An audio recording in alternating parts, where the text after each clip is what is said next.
خلیفہ کے ہم ہیں خلیفہ ہمارا، وہ دل ہے ہمارا آقا ہمارا، ہمارا ہمارا خلیفہ ہمارا، وہ دل ہے ہمارا آقا ہمارا، وہ دل ہے ہمارا آقا ہمارا۔ Assalamu alaikum and welcome to This Week with Huzur. We are honored to present highlights of a mulaqat with Khuddam from the USA, as well as the national ijtimas of Lajna Imaila and Majlis Ansarullah UK. We begin with Monday's mulaqat, where Hadrat Khalifatul Masih Ayyadahullah Ta'ala bin Nasrihil Aziz graciously met with members of Majlis Khuddam al-Ahmadiyya from the USA.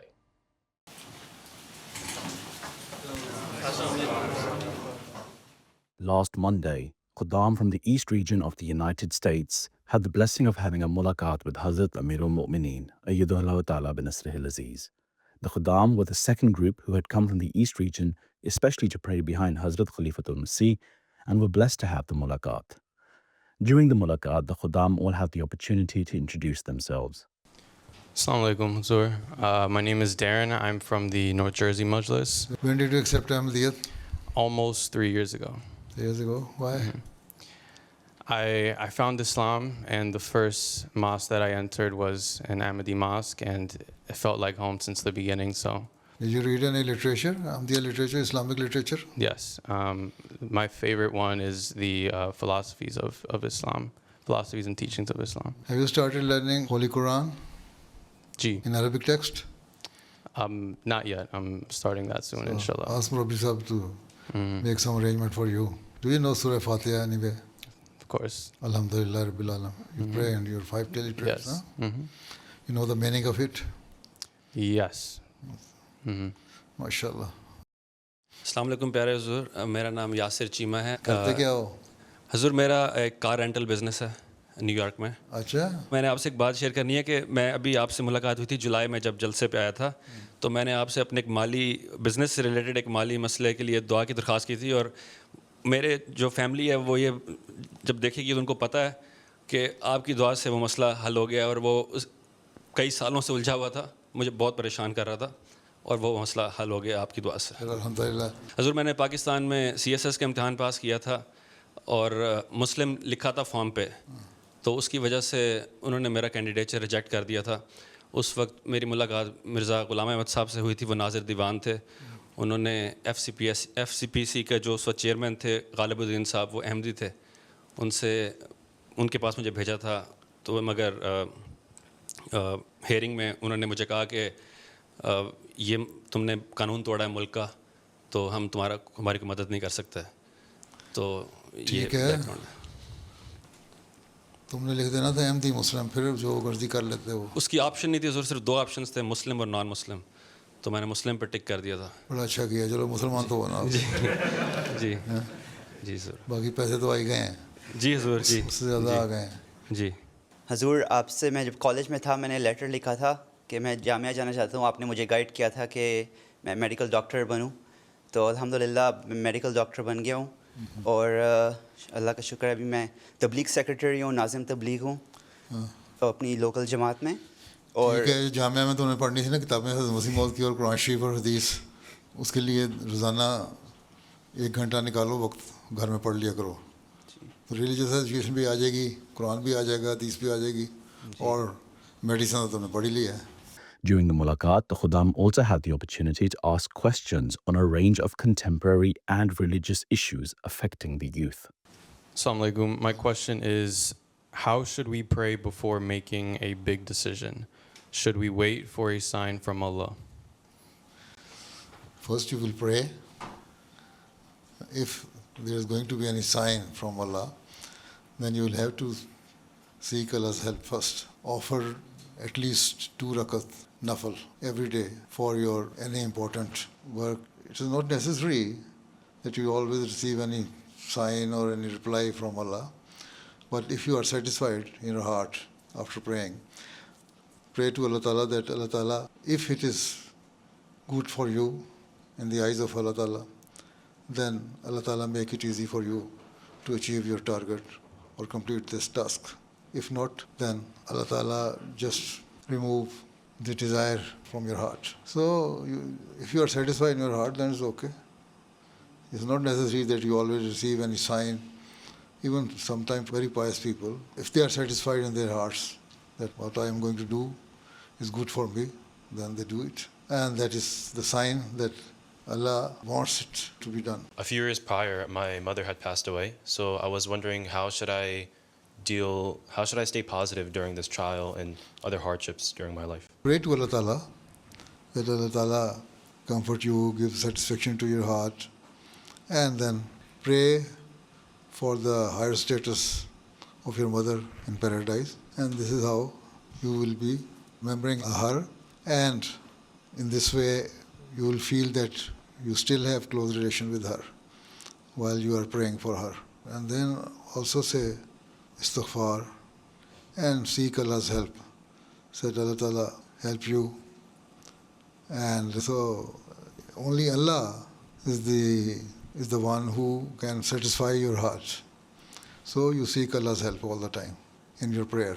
Obviously, since she was your mother, you cannot forget her love, her kindness, and that should make you work hard to achieve those goals which she wanted for you. کیا ہم احمدیت کے پیغام پھیلانے کے لیے حضرت مسیح موعود علیہ السلام اور خلفاء کی زندگی پر مبنی فلم ایکٹرز کے ساتھ بنا سکتے ہیں؟ پیسے ضرور خرچ کرنے، بہت پیسے آ گئے ہیں.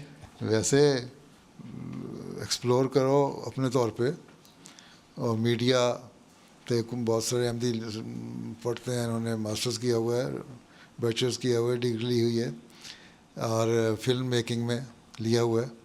وہ نئے طریقے ایوالو کریں کس طرح ہم اس کو بہتر کر سکتے ہیں کہ جو میسیج بھی پہنچ جائے، اور جو موجودہ لوگوں کا جو ایٹیچیوڈ ہے یا ان کی جو ہیبٹ بن چکے ہوئے ہیں اس ریکوائرمنٹ کو بھی پورا کرتے رہے. ٹھیک ہے؟ انشاءاللہ. میرا سوال ہے، امریکہ میں رائٹ اور لیفٹ ونگ کے درمیان فاصلہ اور تناؤ بڑھتا جا رہا ہے. ہم بطور احمدی ان مشکل حالات کا سامنا کس طرح کر سکتے ہیں اور اس فاصلے کو کس طرح کم کر سکتے ہیں؟ صرف امریکہ کی بات نہیں، دنیا میں بڑھ رہا ہے. یہاں یو کے میں فراج جو ہے ایک پولیٹیشین ہے، اور پریڈکٹ کر رہے ہیں کہ اگلے الیکشن میں شاید وہ میجورٹی لے جائے گا. اسی طرح جرمنی میں، یورپ کے ملکوں میں، ویسٹ میں، ہر جگہ ہی.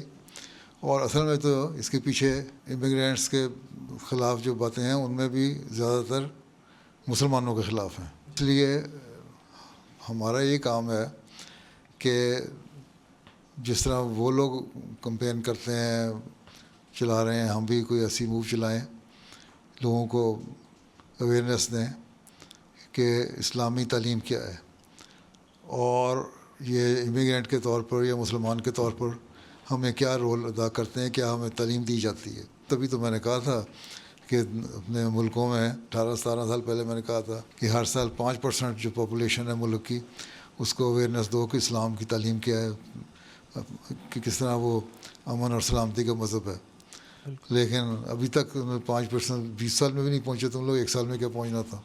اب تک کہیں کہ کہیں ہوتا اگر وہ ٹارگیٹ کو سیریسلی حاصل کرنے کی کوشش کرتے. ٹھیک ہے؟ نئے طریقے دیکھو ہیں، اور اس کے لیے یہی ہے کہ سیمینار بھی کرو. خدا ملم جیسے نہیں وہ کرے، یوتھ سیمینار یونیورسٹیوں میں ہوں، اپنے ویسے پڑھے لکھے اکیڈیمکس میں ہو، تو تاکہ ان کو اویئرنیس ہو کہ اسلامی تعلیم کیا اور ہم کیا چاہتے ہیں. اور ہم انٹیگریٹ ہوتے ہیں ملک کے ایکٹیویٹیز میں اور ملک کی بہتری کے لیے. تو یہ ساری چیزیں بتانی پڑیں گی. ایک بڑا کمپریہنسو پلان بنانا پڑے گا. وہ بناؤ تو پھر ہی ہوگا. گھر بیٹھے تو کچھ نہیں ملے گا. کوشش کرنی پڑتی ہے ہر چیز کے لیے. ہم تو ملک کی بہتری کے لیے کام کر رہے ہیں، اور جو کچھ بھی ہماری قابلیت ہے، کیپیبلٹیز ہیں، ان کے مطابق ہم سرو کر رہے ہیں ملک کو. تو یہ اویئرنیس بہت ضروری ہے، اور اس کو بڑے وسیع پیمانے پر کرنے کی کوشش کرنی چاہیے. اس لیے خدا والے انڈیا کو بھی، اور جماعت کو بھی، اور لجنہ کو بھی، اور انصار کو بھی پلان کرنا چاہیے. یہ کرو گے تو پھر کچھ نہ کچھ حاصل کر لو گے. ایک سال میں تو کچھ نہیں ملتا, کئی سال لگیں گے. ٹھیک ہے. انشاءاللہ ضرور. Al-Khadim also asked Hazrat Khalifatul Masih about those who are using the internet to take youth away from God. He asked if these powers are considered to be part of the disorder created by Dajjal. دجال کیا ہے؟ یہ دجال ہی تو ہے جو اور کر رہا ہے. دجال کا مطلب ہے دجل, دھوکہ. یہ دھوکے سے برین واش کر رہے ہیں نوجوانوں کے دماغوں کو, تو لوگوں کے دماغوں کو. ایتھسٹ جو ہیں سارے لوگ اکٹھے مل کے ایک تو یہ ایک بڑی کنسالیڈیٹڈ کوشش کر رہے ہیں. وہ انڈائریکٹلی ایسی باتیں کرتے ہیں کہ جو اسلام کے پہلے خلاف ہو. اصل میں ان کا گول یہ ہے کہ ہم نے مذہب سے لوگوں کو دے کے جانا ہے دور. اس میں ایتھسٹ کا زیادہ سوال ہے. اور یہ ساری دجالی طاقتیں ہیں جو اسلام کے خلاف بھی ہو رہی ہیں, اور بدقسمتی سے مسلمانوں کے اپنے عمل ایسے ہیں جو ان کو اور موقع دے رہے ہیں کہ یہ ایسی ہر باتیں کریں. تو پہلے تو ہمیں اپنی اصلاح کرنی چاہیے. اس لیے میں نے جو کہا ہے نا کہ ہمیں کوشش کریں اسلام کی تعلیم بتائیں, دنیا کو دکھائیں. تو یہ کہہ رہا ہوں کہ باقی دجالی کوششیں تو ہونی ہیں. دجال نے تو اس زمانے میں کام کرنا ہی تھا جب مسیح موعود کا زمانہ آنا تھا, اور وہ کر رہا ہے. تو جس طرح دجال تیز ہوا ہے اس سے زیادہ کئی گنا تیز ہمیں ہونا چاہیے. انٹرنیٹ پہ جس طرح وہ دیتے ہیں, ہمارے پاس بھی تو انٹرنیٹ فیسلٹی ہے نا, تو آپ بھی دے سکتے ہیں. انہیں کی سائٹ پہ جا کے اگر وہ اعتراض اٹھاتے ہیں کوئی, اسی پہ اپنا ایک اپنی سائٹ ہو, ایک ان کی سائٹ پہ جواب ہو. صرف یہ نہیں کہ اپنے سائٹ پہ جواب دے دیا, آپ کو تو پڑھتے نہیں, فالوور کو آپ کے اتنے زیادہ نہیں ہوتے, ان کے فالوور کئی ہوتے ہیں. اس لیے یہ اسٹریٹجی ہونی چاہیے کہ ان کی سائٹ پہ بھی جواب جائے. آتے ہیں نا کمنٹس ان کی سائٹ سے بھی, ان پہ اپنا جواب دے دو, پھر اپنی سائٹ پہ اس کو ڈیٹیل جواب دے دو. تو وہ دونوں پیرلل چلنے چاہیے. بالکل ٹھیک ہے. جی جی بہت شکریہ. ٹھیک. آج کل مغربی دنیا میں مہنگائی اور مالی دباؤں کی وجہ سے خدام اور نئی شادی شدہ جوڑوں پر اخراجات اور ذمہ داریاں بڑھ گئی ہیں. بعض اوقات اس کا اثر ان کی دینی اور جماعتی خدمت پر ہوتا ہے. حضور ہمیں اس کی کیا رہنمائی فرماتے ہیں؟ مغربی دنیا میں کیا سوال ہے, ساری دنیا میں مہنگائی ہے. آپ لوگ تو پھر ایک مہینہ جو الاؤنس ملتا ہے اس میں کھا لیتے ہو نا, بھوکے تو نہیں رہتے. ناشتہ بھی کر لیتے ہو, لنچ بھی کھا لیتے ہو, برار میں ہو تو اسنیک کھا لیا, شام کو آ کے میل کھا لیا. پاکستان میں تو 10 دن کے بعد بعضوں کے تنخواہیں ختم ہو جاتی ہیں, کھاتے نہیں ہیں. تو مہنگائی دنیا میں ہر جگہ بڑھ رہی ہے. جو پریفرنسز ہیں وہ اور ہو گئی ہیں, اپنی جو ترجیح کہتے ہیں نا وہ اور ہو گئی ہے. پہلے یہ تھا کہ اگر کسی کے گھر میں کھانا اگر مل رہا ہے نا 2 وقت تو کہتا ہے بس اوکے, کوئی مسئلہ نہیں ہے. اور اب اتنی زیادہ ہو گئی ہیں خواہشات کہ میرے پاس کار بھی اچھی ماڈل کی ہو, تھن اسکرین والا ٹی وی ہو جس میں ساری گیجٹس پورے اندر ہوں, میرا گھر پہ ایسا ہو, یہ فیسلٹی ہو, کھانے میں مجھے یہ ملے, ناشتے میں یہ ملے. تو وہ جو خواہشات وہ بڑھ گئی ہیں. کنٹینٹمنٹ پیدا ہو جائے اگر انسان میں تو پھر سب کچھ ٹھیک ہوتا ہے. اگر یہ سوچو کہ جو اللہ تعالیٰ نے دیا میں بہتر ہوں. دنیا میں کتنے ملک ایسے ہیں, کتنے لوگ ایسے ہیں جن کو کھانا بھی نہیں مل رہا, بھوکے مر رہے ہیں. کسی کو کہیں قحط ہے, کہیں ڈراؤٹ ہے, کہیں فیمن ہے, کہیں کچھ حکومتیں کسی کو مار رہی ہیں, کہیں اسرائیل کی طرح محروم کر رہے ہیں, فلسطینیوں کو کھانا نہیں ملتا, اور ہم گھر بیٹھ کے آرام سے کھانا کھا لیتے ہیں. اسی پہ اللہ کا شکر کرو تو اس سے اللہ تعالیٰ دیتا ہے. اللہ تعالیٰ قرآن شریف میں کہتا ہے تم میرا شکر ادا کرو, جتنے بھی نعمتیں تمہیں دی ہیں میں نے ان کو نعمتوں کو اور بڑھاؤں گا. بنیادی بات وہی ہے کہ اگر قناعت ہو, کنٹینٹمنٹ ہو, تو پھر خواہشات جو ہیں اتنی نہیں رہتی. ٹھیک ہے. اور جب وہ نہیں ہوگی تو پھر خود ہی بیلنس ہو جائے گا سب کچھ. لیکن یہ شروع میں نکال دو کہ سب ان کے باوجود میں نے اللہ کے راستے میں بھی کچھ دینا ہے. ٹھیک ہے. ایک تو وہ ہے نا جو کسی نے وصیت کی ہے اس پہ تو آبلیگیٹری چندہ ہو گیا. اس کے علاوہ چیریٹی میں دینا چاہیے غریبوں کا خیال رکھنے کے لیے, اور اس میں دو گے تو پھر اللہ تعالیٰ برکت بھی ڈالتا ہے پیسے میں. ٹھیک ہے. تو اصل چیز برکت ہے, رقم میں پڑ جائے. تھوڑے الاؤنس میں برکت پڑ جاتی ہے, تھوڑی تنخواہ میں بھی برکت پڑ جاتی ہے, تھوڑی آمد میں بھی برکت پڑ جاتی ہے اگر قناعت ہو. ٹھیک ہے. جزاک اللہ. میرا سوال ہے کہ ہم اپنے اسکول اور اپنے معاشرے میں اسلام احمدیت کی نمائندگی بغیر کسی شرم یا خوف کے کس طرح کر سکتے ہیں؟ جزاک اللہ۔ ہر کام کے لیے جرت ہونی چاہیے پیدا. ان لوگوں کو پتہ ہے نا کہ مسلمان ہیں. جی جب لوگوں کو پتہ ہے مسلمان ہے تو پھر شرم کیا؟ جی ایک شرم تو ہٹ گئی، جی ختم ہو گئی نا. اب مسلمان کا کیا کریکٹر ہونا چاہیے اور سوسائٹی میں کیا رول ہونا چاہیے، اس کے بارے میں آپ کا اپنا نمونہ بتاؤ کہ ہم مسلمان ہیں، ہم یہ اگر اچھی بات کر رہے ہیں تو اس لیے کر رہے ہیں کہ ہماری تعلیم یہ ہے. جی اور اگر کوئی بری غلط بات کرتا ہے تو وہ اسلام کی تعلیم سے ہٹ کے کرتا ہے. جو کمزوریاں لوگوں پہ ظاہر ہو رہی ہیں مسلمانوں کی، ان کو کھل کے ظاہر کر دو. میں اپنے مختلف جو پبلک جیسے لوگوں میں ایڈریس کرتا ہوں، میں بتا دیتا ہوں کہ یہ کمزوریاں ہیں، یہ غلط کر رہے ہیں مسلمان، یہ اسلام کی تعلیم ہے، یہ ہمیں کرنا چاہیے. تو اس سے لوگوں کو پتہ لگ جاتا ہے ہاں یہ خود مان رہے ہیں، ایڈمٹ کر رہا ہے کہ ہماری بندے یہ کمزوریاں ہیں. تو دین وہ سمجھ جاتے ہیں کہ کیا بات ہے. تو اصل چیز تو یہ خوف اور شرم نہیں ہونی چاہیے، جرأت سے بات کرو. کس بات پہ ڈرنا ہے ہمیں ڈرنے کی ضرورت ہی کوئی نہیں. یہاں میرے پاس بھی کئی لوگ آتے ہیں اور کہتے ہیں پہلے ہم سمجھے تھے پتہ نہیں اسلام کیا چیز ہے، لیکن تمہاری باتیں سننے کے بعد یہ خوف دور ہو گیا. جی تم نے بڑے اچھی طرح بتا دیا. تو جب ان کو بتاؤ کہ اسلام کی تعلیم کیا ہے، اور اگر کوئی غلط بات کر رہا ہے کوئی مسلمان تو وہ تعلیم کے خلاف کر رہا ہے، اور جو تو مجرم تو تمہارے اندر بھی ہیں. کون کہہ سکتا ہے ایتھیسٹ جو ہے ان میں کوئی کرائم نہیں ہے، یا جوز میں کرائم نہیں ہے، یا عیسائیوں میں کرائم نہیں ہے، یا ہندوؤں میں نہیں ہے، ہر ایک میں. اس کی وجہ تو یہ نہیں، مذہب تو نہیں ہے، جی وہ تو لوگوں کا اپنا ایک کریکٹر ہے نا. جی تو اس لیے کھل کے بات بتانی چاہیے جرأت سے، بغیر ڈرے. صحیح. As the mulaqat concluded, the Khuddam all had the opportunity to have a picture with Hazrat Amir al-Mu'mineen. Last Saturday, Hazrat Khalifatul Masih graced the Ijtima of Lajna Imaillah UK, which took place near Guildford. The formal session began with Tilawat and pledge of Lajna Imaillah, which was led by Hazrat Amir al-Mu'mineen and a Nazm.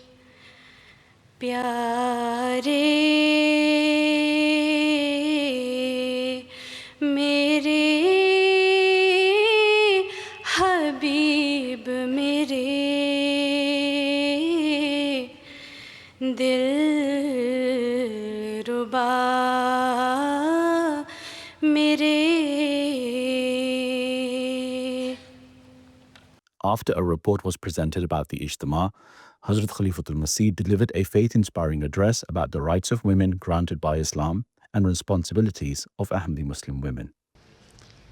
Without doubt, the establishment of Lajna Imaillah as a distinct auxiliary organization was a profound gift and favor from Hazrat Muslim Maud radhiyallahu anhu upon Ahmadi women and girls. He founded Lajna so that Ahmadi women and girls could independently strive to build a connection with God and their faith, free from the influence or shadow of men. It was founded to nurture and guide them so they may become beacons of virtue and excellence, and that their piety, knowledge, and boundless potential may illuminate the world. We live in a time when the call for women's rights has become fashionable in the West. Traditionally dismissed as weak and fragile by these societies, women are now raising their voices to assert those rights they were previously denied. Modern trends now see men branding themselves as feminists and claiming to grant or deliver rights to women. However, often such proclamations are merely hollow gestures or fashionable postures, rather than a sincere commitment to the empowerment of women and girls. As certain female intellectuals have noted, concealed vested interests often lie behind the call for women's rights and freedoms. These modern day movements are frequently driven by selfish reasons, not by love, compassion, or a genuine desire for equality. By contrast, Ahmadi women can proudly proclaim to the world that more than 1,400 years ago, Islam enshrined their rights and freedoms. They do not need any man to bestow rights or equality upon them, as Allah Himself honored them with true freedom, justice, and equality. Moreover, Ahmadi women can proudly state that they do not need rights or freedoms as defined by worldly people or the men of this era. Rather, they desire and require those freedoms and rights as defined by Allah the Almighty and His Messenger sallallahu alaihi wasallam. Indeed, over 14 centuries ago, Allah placed men and women side by side and affirmed that a woman's heart beats with emotions and feelings no less than a man's. He commanded that women's rights and dignity must never be violated, nor should they ever be subjected to injustice or cruelty. Any man who denies a woman her due rights is guilty in the eyes of God and will be held accountable by Him. While Allah the Almighty has granted women countless rights and equality, He has also laid down obligations that you must strive to fulfill. He requires you to be righteous, perform good deeds, and act upon Islam's teachings at all times. Only then will you be deserving of His rewards. Furthermore, the mothers among you and those who will soon, inshallah, become mothers, must never forget the profound responsibility that rests upon your shoulders. You are not only responsible for your own state, but also for your children and future generations. If you embrace this duty and are obedient to Allah's commands, your reward shall multiply, as by reforming yourself, you will also cultivate goodness within your children and ensure that Islam's moral and spiritual values continue to be passed down generation to generation. After the concluding address, Hazrat Khalifatul Masih led the attendees in silent prayer. The following day, Hazrat Amirul Mu'mineen graced the concluding session of Majlis Ansarullah UK Ijtima held at the same site near Guildford. After Tilawat, Pledge, a Qasida and Nazm, Sadr Majlis Ansarullah UK presented the Ijtima report, which was followed by a video presentation about the Ijtima. This year's Ijtima was packed full of engaging and enlightening talks, presentations and workshops encompassing the theme and catering to the specific interests and needs of the Ansar audience. While academic and sports competitions commenced, presentations and talks continued. A highlight from amongst these presentations was on the stark realities of the situation on the ground in Gaza. Personal account was shared by Mr. Massimo Seiata, a known name in British cycling. Being ever so fortunate to share the current home of Khilafat, Ansarullah were reminded in a highly enlightening discussion the absolute necessity of fostering a relationship with Hazrat Khalifatul Masih. Not all presentations were talks, as Ansar present were given the exclusive premiere of the Ride for Peace documentary created by MTA, based on the ride held earlier this year in Spain. During the concluding address, Hazrat Khalifatul Masih spoke about the important role of Majlis Ansarullah in setting righteous examples for the future generations.